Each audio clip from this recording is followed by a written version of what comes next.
Peru, Larco Museo, the Larco Museum in Lima. As you can see, the ancient culture, the world affairs, and South America. We're gonna deal with North America in this one, but just gonna make a point.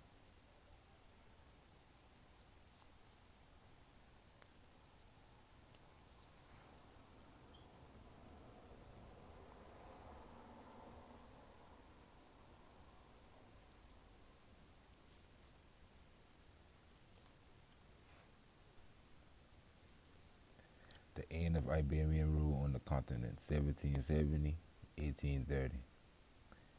Now, what do you mean by Iberian rule? Right? The Iberian Peninsula been ruled for 700 years in the English and every other language public record by the Moors, right? Moros, Mari, uh, Moren, you know? So we're going to dig into this history. And you see, pay attention to the date, 1770, 1830 on the American continent.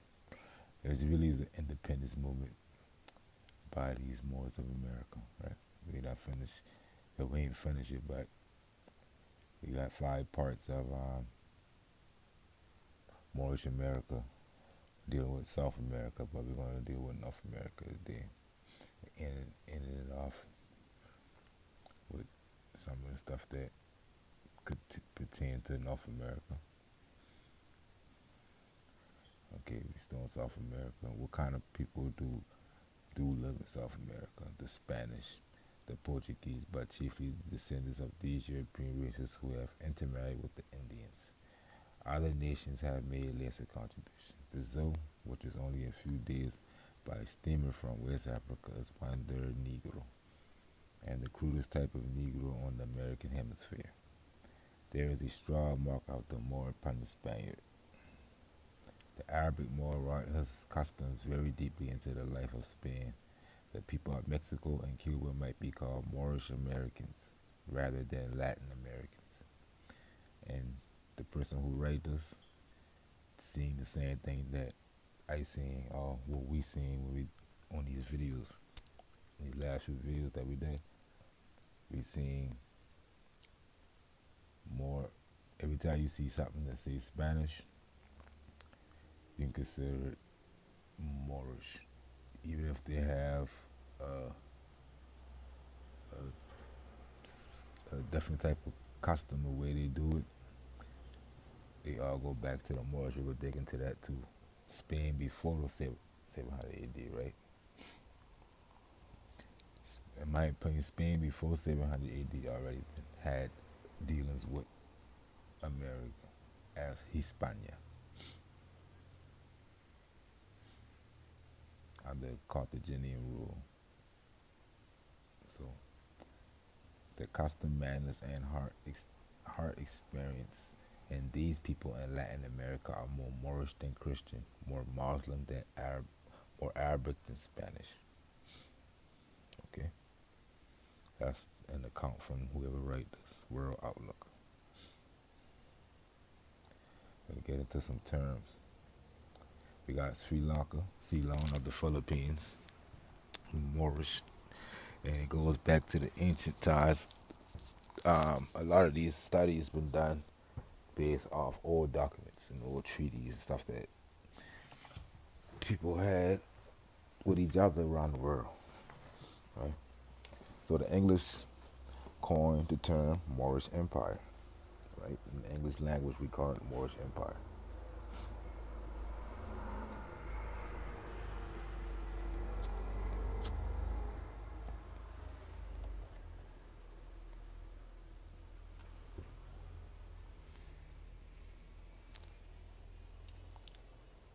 The word naturally deriving from the Moorish Latin Mari, which is Moor, in English Moor. We find confirmation of this when we return to the Encyclopedia Dictionary, 1942, page 778, for the definition of Turk, which states a native or inhabitant of Turkey, hence a Mohammedan, Moor. This in- interpretive English denotation is corroborated by author Bajet Meekin in the 1902 publication The Moors, a comprehensive description showing that Moor come from the Moabite, Phoenician, Canaanite, and Hebrew Maher. In addition, he also points out that Moor are not only Mohammedans or Muslims in the context of religion Islamism, and that's what we've been dealing with throughout the last series.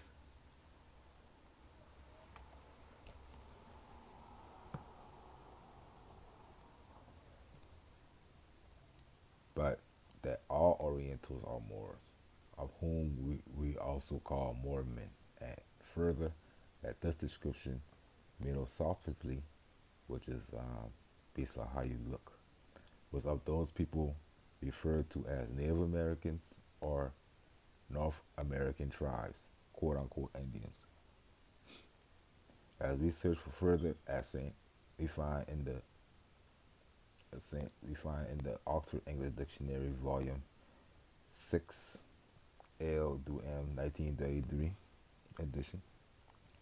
More in English usage is thus defined, beginning with the first 7 forms: mar, more, mare, more, mare, and more. And people get into the Moore, right? There's a lot of American, North America. We must that right there in our face. We got documents showing a lot of people in the South, especially in Charleston, listed on the census as Freemore, Moore in 1790. I don't think I got that slide in here, so I'll show that in the next one. Now, with initial capital, see everything capital when you got more when you're talking about people. You capitalize it. When it's not capitalized, it can mean anything, and we don't care what it means when it's not capitalized. It's the rule of language. Okay. Middle English, more, French, more. 13th century mare, adverb, classical Latin marus, medieval Vulgar Latin morus, Greek malpos, Spanish, Portuguese, and Italian moro, Middle Dutch more, Dutch more, Old High German more, plural mori, Middle High German more, mar, Modern German moher. So we know, right? And we see all these different definitions. We seen the capitalized, so you're getting it from a pure origin, right, of the word. As late as the 17th century, the word Moor was often used for or in place of Negro, so-called African Americans. And we know that from a lot of the newspaper clippings you can go find around, especially the New England area. And you see how it goes from Moor to black or Moor. We got into that in the first video. We'll get a little bit into that later. A Mohammedan, especially a Mohammedan inhabitant of India. So we know India definitely been called Moors.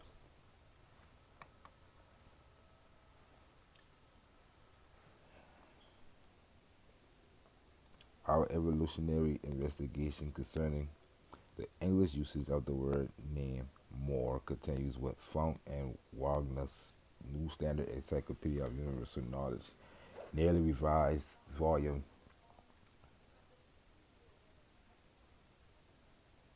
18, 1948, page 368, and the Old High German plural of Moors being Mori, the surname of lords of Chonsu in Japan. The chief of the clan was foremost in the anti-foreign agitation, was sought to close Japan again to the world, 1853 to 67. after the demand for admission made by Commodore Perry.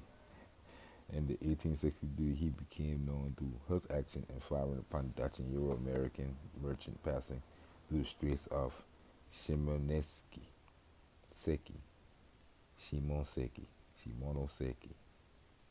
In consequence, the town of Shimonoseki was bombarded. Page 324 of the English of the New Encyclopedia Britannica.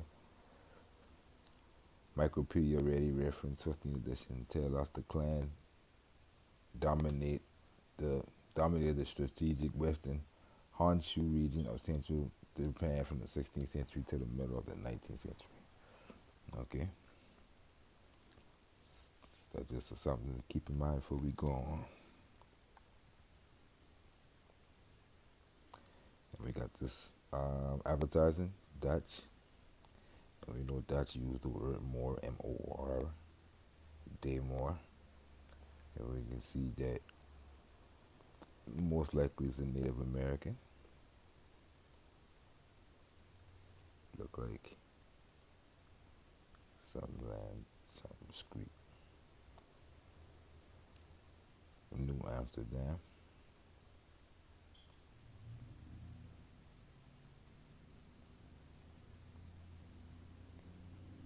Now let's see what the description of this say from a certain website. So you know, I think Pipe Museum. Who knows?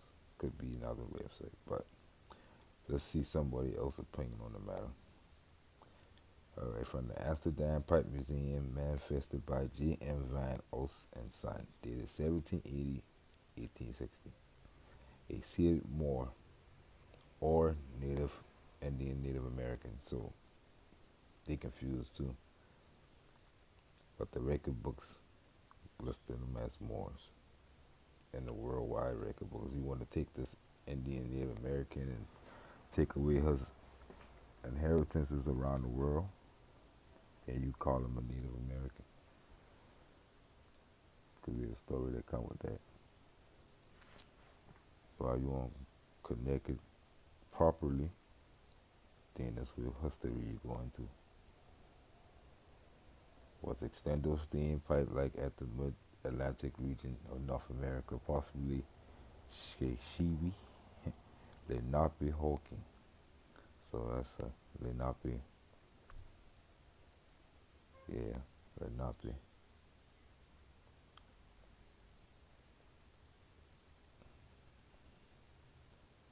New York was originally colonially called New Amsterdam. New Amsterdam was renamed New York on September 8, 1864 in honor of the then Duke of York, later James II of England.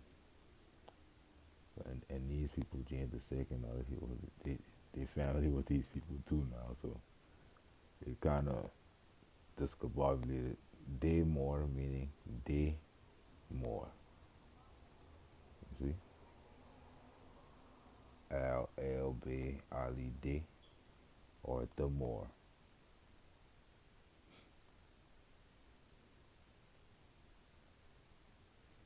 And you got blacks in the Dutch world. You see how they associate in black with this and with they smoking more. The word more, the native, and the word black, right? Ain't that what's going on today? Okay, the more. That's in Latin, but it'll point out the American progenion, the progenitors, us, the Phoenicians, like the Hittites, the Canaanites, the Amorites, etc. Okay, let's get that. Let's get that in there before we get deep into North America. I just want to paint this picture that you wasn't no, you wasn't just sitting here domestically for millions of damn years or centuries. The reason why you got family everywhere is because Your playground been the whole planet.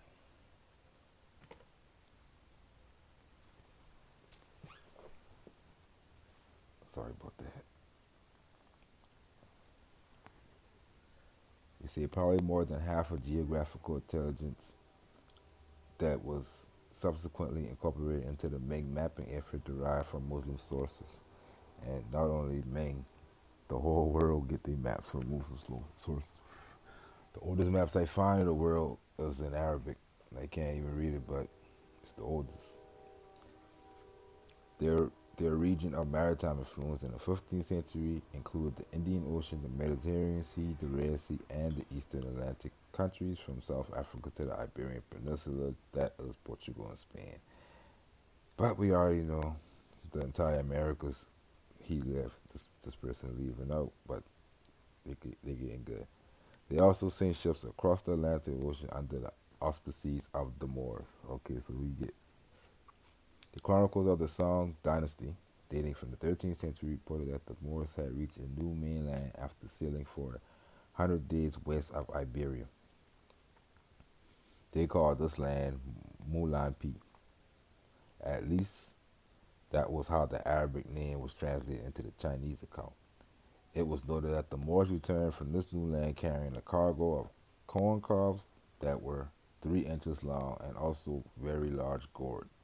The Chinese historian Hu Lin Li has identified these corn cob and gourds as maize and pumpkins. Both were indigenous American plants.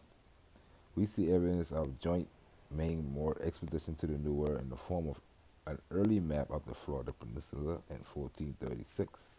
The Portuguese cartographer Andrea Bianco produced a map of the Atlantic showing a huge island that was situated far west of Spain. He called this island of Antillia. Basically, this name means the island opposite Tau or Iceland.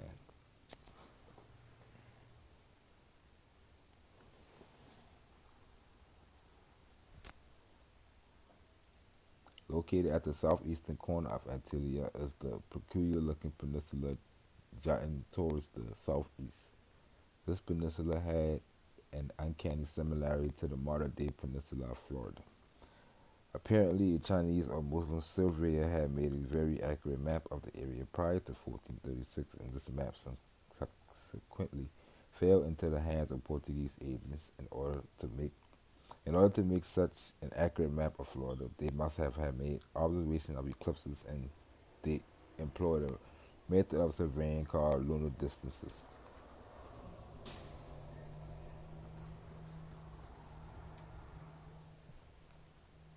This method required measuring the angular distance between the moon and certain planets, and these measurements must be made directly on shore. A remarkably accurate clepsydra or water clock must have been used. The result was a reasonably accurate calculation of longitude, while latitude was measured by means of an Arabic astrolabe. All of these measurements were then compiled of the workrooms of Muslim cartographer, and a copy of the regional and world map was sent to Admiral Zhang He. Look up Admiral Zhang He. And my brother say, yeah, we can see where Benjamin Banneker Bay get his sciences from, right? He been part of this already that existed. Just you lose a lot of stuff over time, which we call a nap or nod or span or stifling knowledge, and you pick back up bigger than you was. Right? Okay. I want to read one part of this.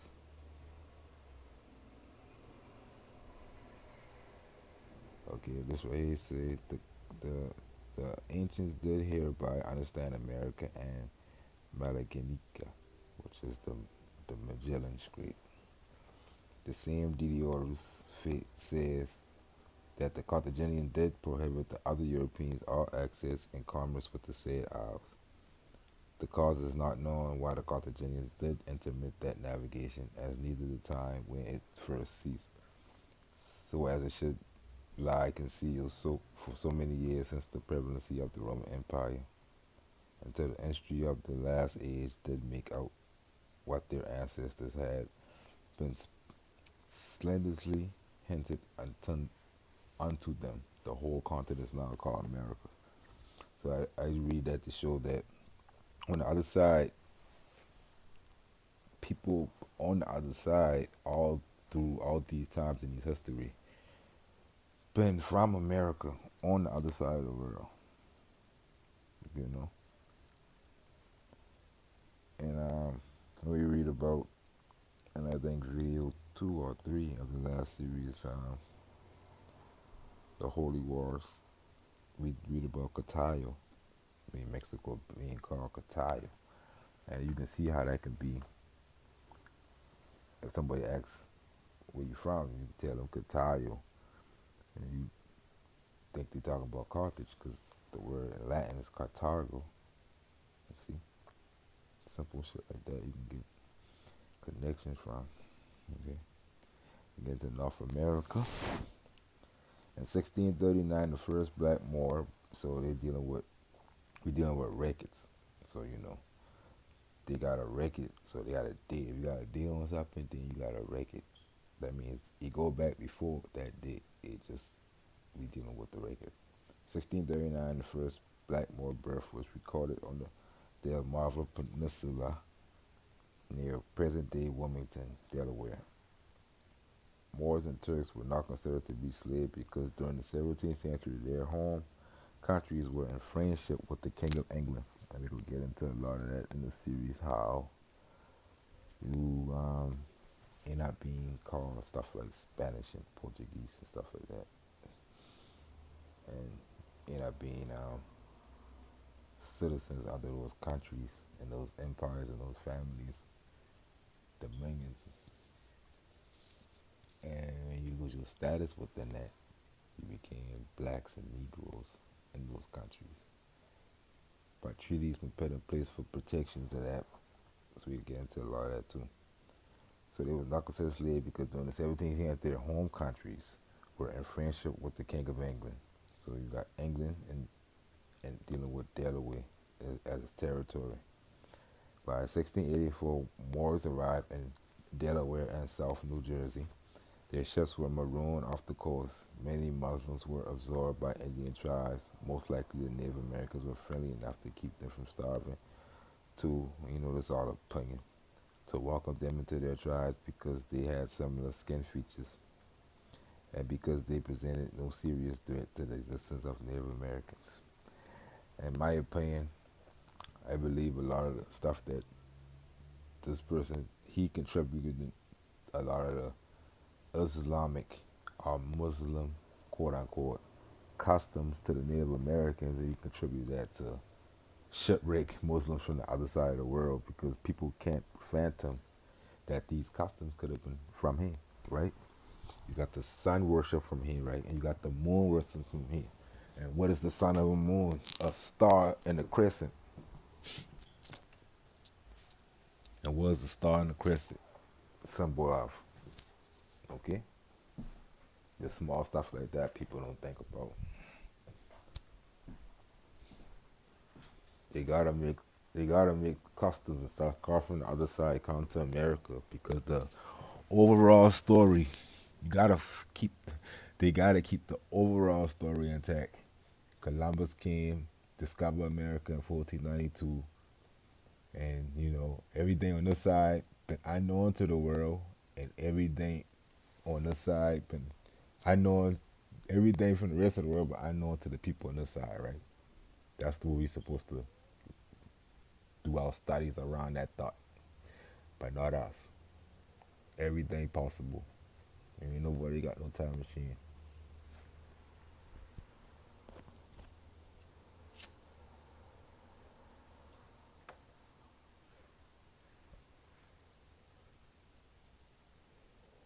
Look how deep it is. Most likely, Native Americans were friendly enough to keep them from starving to welcome them into their tribe because they had similar skin features and because they presented no serious threat to the existence of the Native Americans. The following Native American tribes have been found to have descendants from Muslim Moors: Alibamu, Alabama; Anasazi, Apache; Arab Indians of Summit, Schoharie County, New York; Arak, Arikana, Black Indians of the Schuylkill, the Schuylkill River, New York; Blackfoot, Cherokee; Clappers of New York; Creeks; Hasana, Misko, Newmont of Massachusetts; Kickapoo, Lasta Tribe; Paraquanis County, Hertford, North Carolina; Lenape, Mahegans; Makar, Macas, the Macas; Macon Indians, the Macons; Mohammeds, Mohegans; Natticoke, and Seminole. Yet even in the days of the early American colonies, Northern Europe was not safe from Muslim piracy. Okay, so that's why I've been saying like all these tribes got influenced by this one group of Moors who shipwrecked, right? In the 1600s. Yeah, so that's way after what we talking about. We deal with ancient trade and commerce. It's from a book called Carolina Genesis Beyond the Color Line, and this somebody account. So Scott Woodrow. This is his account. Somebody account that he studying.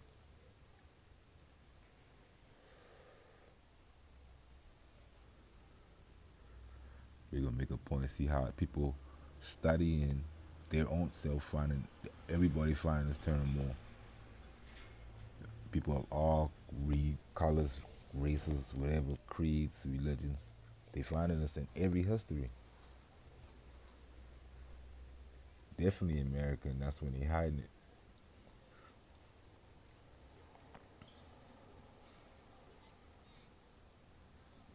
Okay, she said, the writer Edmund W. Gross reported that by the mid 1700s, large band of Moorish black-skinned people roamed up and down the area taking liberties from the local farms that were once the plantation and lands of the local indigenous native people of New England. Okay, you got Moors coming in, kicking off the American Revolution. That's what that's saying. Because it's the mid 1700s, the American Revolution about to kick off in the late 1700s. And you got Moors, that was this person calling it, taking liberties, like snatching up motherfuckers from the local farms that were once the plantation and lands of the local indigenous people of New England. So somebody else must be had it at this time, which I believe, as we go back to the advertising with tobacco, we see how it changed hands over time when we look at the later advertisers from the earlier ones, the handlers and shit like that, right?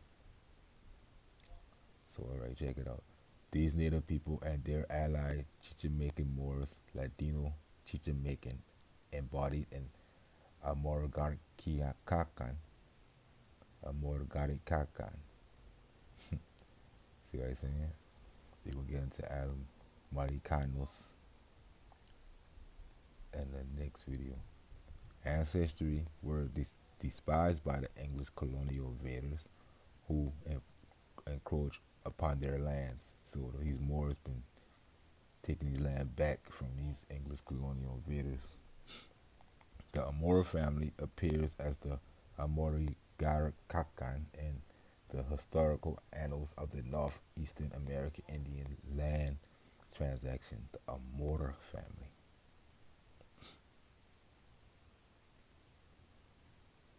As a hereditary envoys among the various tribes, clans, and families. You see? The name transitioned from Amora to Yunko and finally to Reed. See what I'm saying about all these black people with these names like Reed and you know what I'm saying? These things come from something older. Noble Draw leading telling us this old shit. Represented a Christianization and Anglicization of the family as part of the Marano Amorigacarikakan diaspora found among the Esopus, the Metoacs, Neantic, Mohegan, Pequot, Mohican, Montaukett, and Wapinger Indians. Wapaning, Wapinger. You know a lot of the Moors still live around there, still in that territory, right? This movement manifested my family presence formally as the Amogaragakan in New York as well as in New England as a native and tribal conglomerate compelled to expand into the South, especially South Carolina, as free people of color. Okay? We'll get into a lot of them South Carolina free people of color. Because tell us to study yourself. So I study yourself right in South Carolina allegedly. So I got a lot about South Carolina. Right. We got South Carolina, we got North Carolina.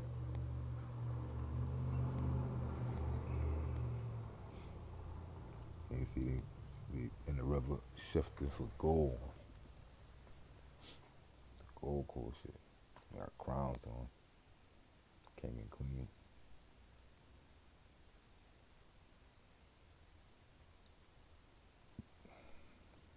And we got Calle de Alcala, Madrid, Spain.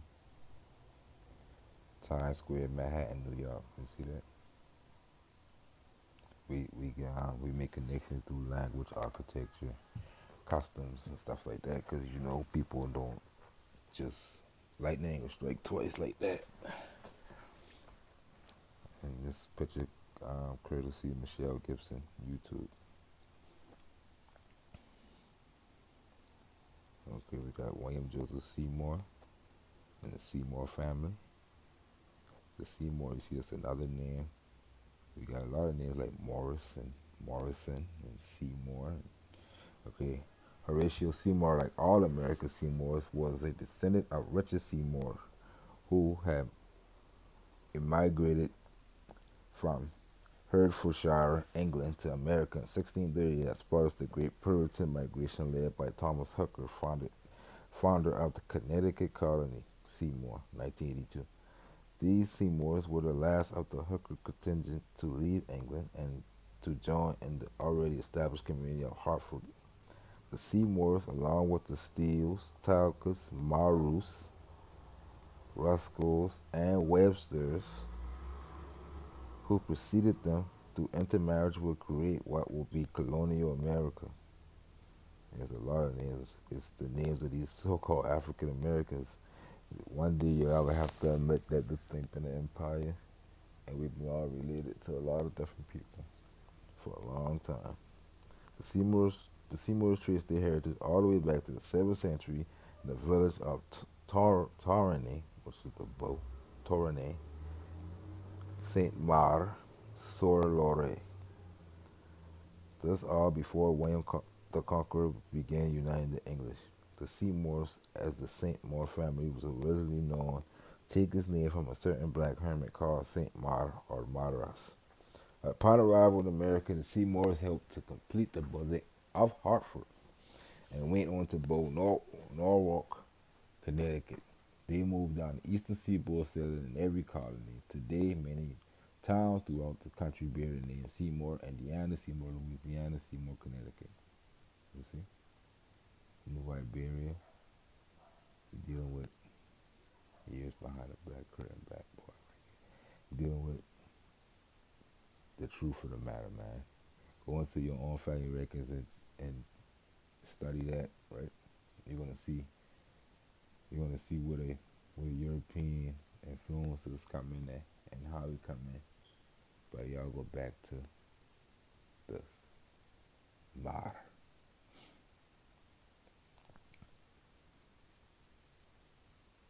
And you can read this. It's just something I'm going to show how people used to think, and how people think when they scholars and they studying stuff. They say black Moors, Indians. They don't even know what to call these people. They looking at a picture or something. They like, yo, he dark. The the record say Moor, but he got feathers or something shit. Motherfuckers didn't even know how to. Okay, this Fort Mose. I scratched that out and put Musa. But the original record said Musa. And they changed to Mosa and then Mose. And the Wikipedia, they agree with that. I think that's why you get that from. So they take this book and they remix it for that dude. But this Fort Musa in Florida, you can go look that up. That's a good history that people don't never talk about, stuff like that. And we can see how they got the crown, the feather with the jewel, like Noble Drew Ali, right? And they got a map of America, the whole continent, and they had red, white, and blue down. Look at this shit, man. What we talking about?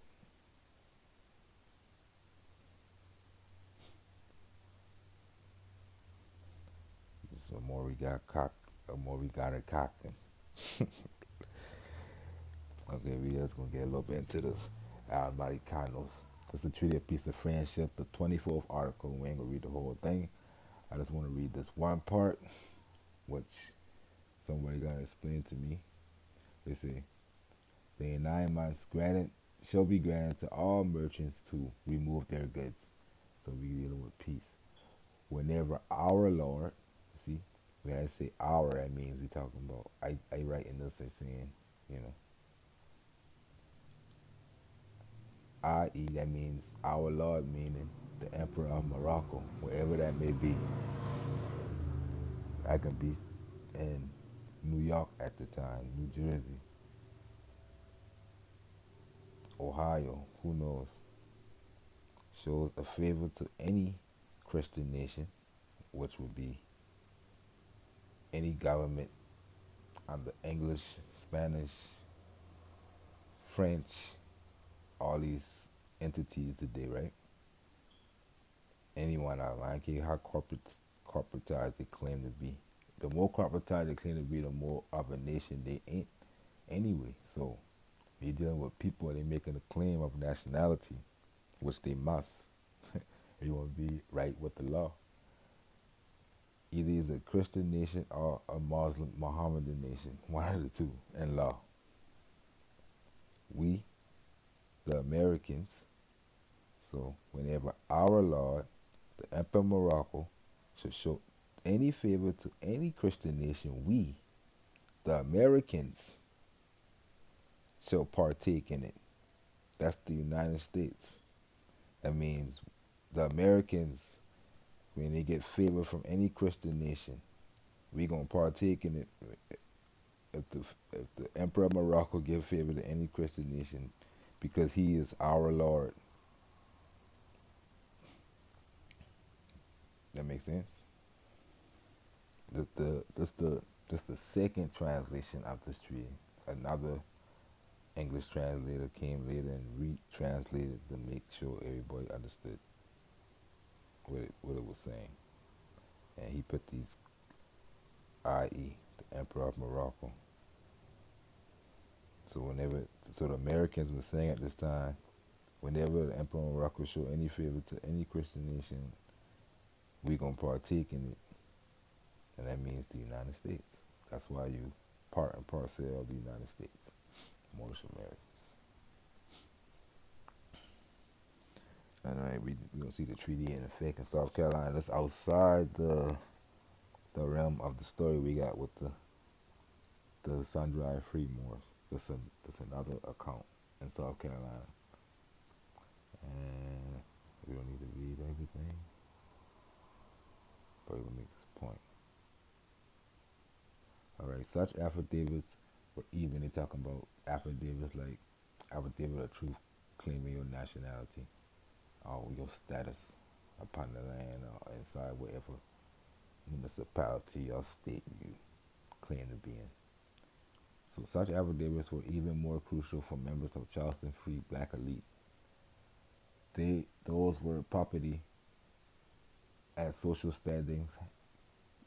Those with property and social standing had to secure their free status in order to protect their family's asset and right of inheritance. Such concerns prompt Martha Inglis to file a statement attesting to the freedom of herself and her sister, Catherine and Elizabeth, the wife of prominent free black hairdresser Thomas Inglis. Martha had two daughters, Claudia and Mary. As life for South Carolina free blacks became more precarious in the 1820s, Martha took steps to secure her children's freedom. In 1824, Panther Henry Rutledge signed, and Henry Rutledge been like one of the mayors or some shit, just the governor, Henry Rutledge, signed an official declaration claiming that Martha and her sister were grandchildren of Lucy, a subject of the Emperor of Morocco. See, that's ambiguous, so they're using that based off the agreements. Who came to the colonies in 1775? So they dealing with the treaty.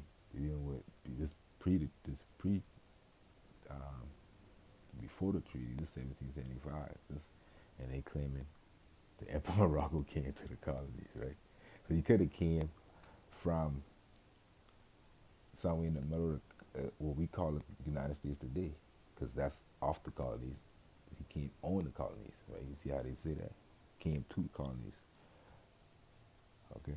He stated that Lucy and her daughter Susanna, the mother of Martha, had freely served one Sarah Smith for years and had always enjoyed the advantages and privileges extended by the law of the state to the class Moors of its inhabitants. So you got, like I said, I will show in the next video, a couple of people who had free Moor, but it's spelled Moore, by the name of parentheses. They had like English names, like they had like, some of them ain't even had last names. And what I take from that is we're dealing with the English colony, so they ain't not gonna reflect Aisha Muhammad on their census in 1790. They was gonna put Kate and put Fremont in parentheses by that name on that census, and that's the first census of the United States. Down South Carolina, right where I at right now. The address is right around the area where I at. I got better free Moors on that. Okay? So these people just probably just been ones who put an affidavit been the Christianization of this colony. This colony been the English colony. And England already had treaty with Moors before the period of the colony. And all those treaties still in effect. The English claim everybody who speak English are in the realm of English as English people, subjects of England, a Christian nation.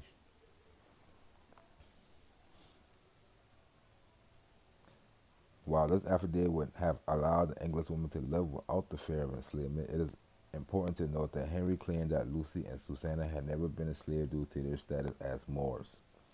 Records indicate, however, that Martha's grandmother had been enslaved. A deed of manumission dated 20 June 1800 revealed that Susanna and her daughter Catherine and the daughter and granddaughter Lucy, a Moorish woman, quote unquote, and you see how you spell it different even in this book, were freed by one Sarah Smith, Charleston widow. Martha could not then claim a family line devoid of slavery.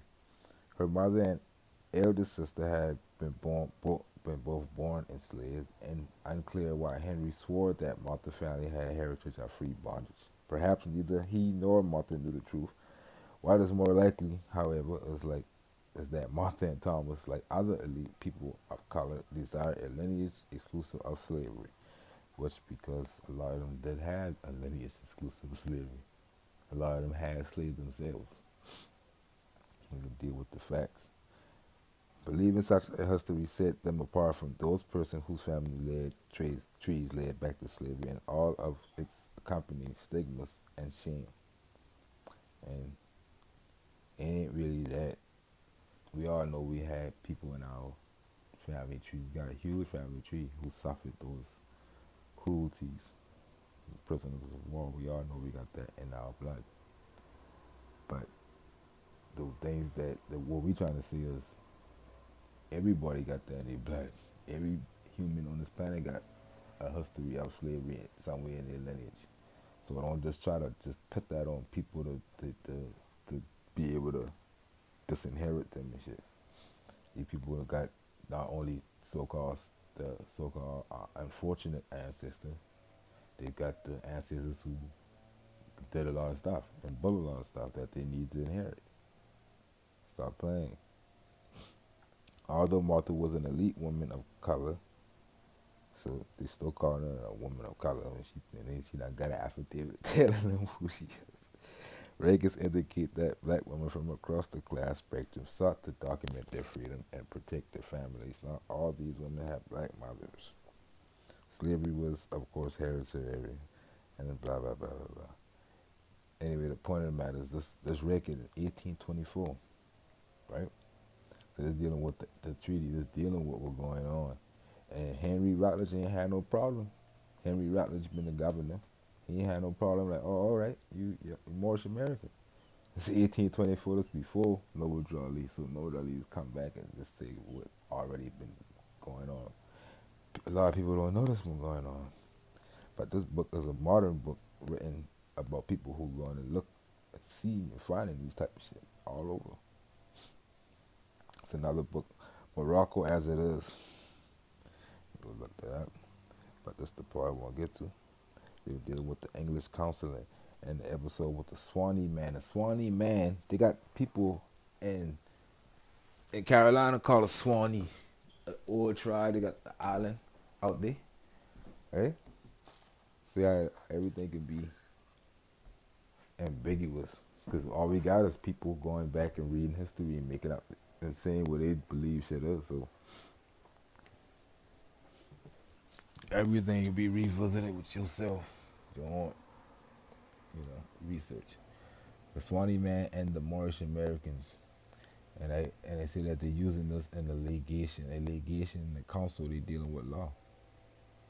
The Moorish Americans, the way he using this is ambiguously is just Moors who are nationally Americans in the modern sense.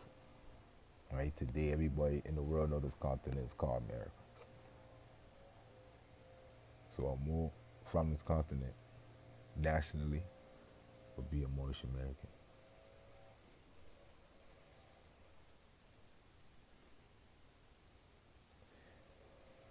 That's a good book to get into though. There's a good bit of stuff inside there that we're gonna get into in the future. Like Sir John Hay, who was that? The Swanee Man, the Goose Creek Man. The Goose Creek Man been enslaving so-called white people in the early colony days. We get into a lot of that in another video. And it's showing this right here is the American. You got the African, the Asian, the European American, and you see he got tobacco arms. That what he been knowing around the world about. Like he had that. Right? We got the village of Spain, the Spanish village in Florida. And look, you got commerce and trade. You got different flags. You got the Andalusian style house in the back, towns. That nice little fort. I think that might be Fort Caroline. That could be anyway, because Florida been, the entire South. Some of the same rulers of Florida at the time been the ones who create New Spain and all that right next to it. And the rest of it, we get into that in more videos later too, how you can show the entire so-called Spanish Empire.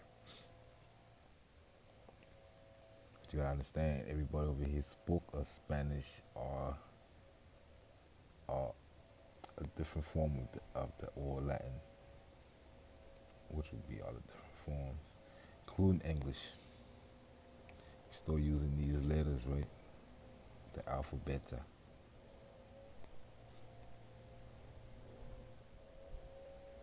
We got the Carolinas. We got the fight between the British and the Carolinas in the Yamasee War. And just more evidence of a different time period. We got things going on that don't match up with the original story. You got these people got a army. So we know these ain't slaves from Africa who just create an army in the Carolinas. You know, they deep back there too. They got flags. They show that it's some international shit going on. They got flags.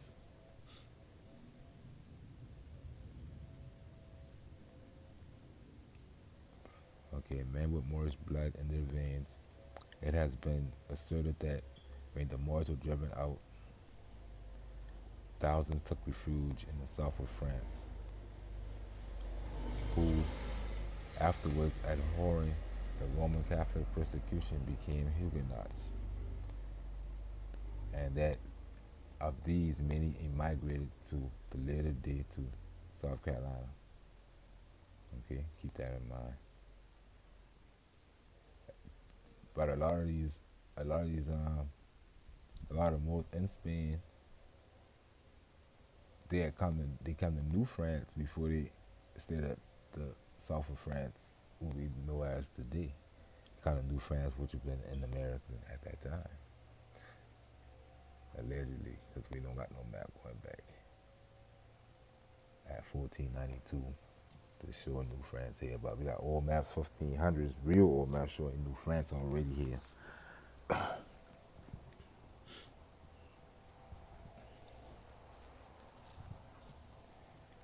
Showing the connection of the tribes over here with the other side of the world. And we can see the linguistics, the ancient linguistic, the tribe, the language of the Asiatic origin. These ancient, now that's before the periods that we talking about, the colony periods, the periods of the empires. But we can match these with, we can match steles and stuff from this side with steles over here, linguistically. And we got the south of France, we got Italy, we got all the cultures and all the different things that we into over here. The different last names that we got and everything. We dealing with empire. And this area been totally different than it was today. Okay? We dealing with something, we dealing with thousands of years in the past. Linguistic matchings. But everything got a through line. So your language ain't really changed too much from the ancient ones. Just changed form. Influences crept into. It is not so very long ago that the conventional gypsy was of almost black complexion. The following of the John the Fall and the old ballad are spoken of as the black crew and as black but very bony. The rhyme with which Scott mothers used all their children spoke of the black tinkler, and in 1681 the Indians of New England, or Moors, as they were also styled by the settlers, were pronounced by William Penn to be as black as the gypsies. So, okay. Just somebody else account who trying to make a point that these Moors, who we call Indians, deal with North America. Deal with North America. I think this from Meredith Quinn, Time Walker. What time is?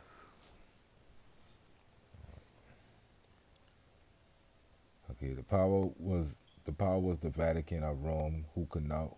This power was the Vatican of Rome, who could no longer be in the religious business because the Moors already had their corporate state of religion. From this came the secular treaties, or the Vatican treaties, in which the Vatican became a third party to these Moorish treaties. After the civilized had brought back their land titles, and the Moors who had kept international laws or laws of nation later perfect, which was created long before the old Greek Empire. These treaties of the Indians of the Americas had to continue on under the new nations, which gave the continued power to the Vatican, whose obligation was to fulfill the stipulations. You see? So everybody started being under these new nations. I know what y'all say. We start following the gods of Europe. That's an allegory just to say that we start to call ourselves these different names and be like our foreign cousins, which gave power to these names like Spanish and Portuguese and English and stuff like that over here. They became the third parties to it because you got the Moors of Holland and the Moors of Spain and the Moors of, you know what I'm saying, your cousins.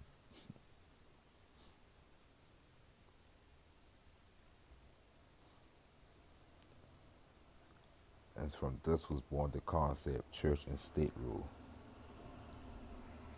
Treaties. The church ruling and based everything off international law.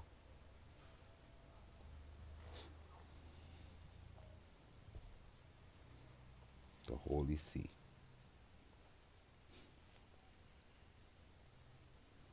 Okay, that's it for the day. We're gonna get more into Al Marikanos, the word.